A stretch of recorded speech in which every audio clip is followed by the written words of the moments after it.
దాదాపు 6 దశాబ్దాల తర్వాత అని కూడా చెప్తూ ఉన్నారు. గోల్డ్ మెడల్ తెచ్చిపెట్టారు. ఎలా అనిపిస్తుంది మీకు? నాకు చాలా హ్యాపీగా ఉంది. నా first Commonwealth games. So, first గేమ్స్‌లోనే ఇంత బాగా ఆడి గోల్డ్ మెడల్ గెలిచినందుకు దేశం కోసం నాకు చాలా సంతోషంగా ఉంది.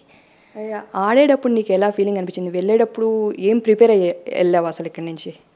నేను ఏప్రిల్‌లో నేషనల్ ఛాంపియన్‌షిప్ గెలిచాను. Senior national championship first time. So, దాని తర్వాత నా కాన్ఫిడెన్స్ చాలా బూస్ట్ అయింది. సో, దాని తర్వాత నేను నెక్స్ట్ 2 మంత్స్ చాలా బాగా ప్రిపేర్ అయ్యాను. మా కోచ్ సోమనాథ్ ఘోష్ సార్, ఇంకా హిరాగ్ బాగ్చి సార్‌తో కలిసి చాలా బాగా ప్రిపేర్ అయ్యాను ఇక్కడ హైదరాబాద్‌లో. తర్వాత ఒకటి 2 ఇంటర్నేషనల్స్ కూడా ఆడాను మ్యాచ్ ప్రాక్టీస్ కోసం.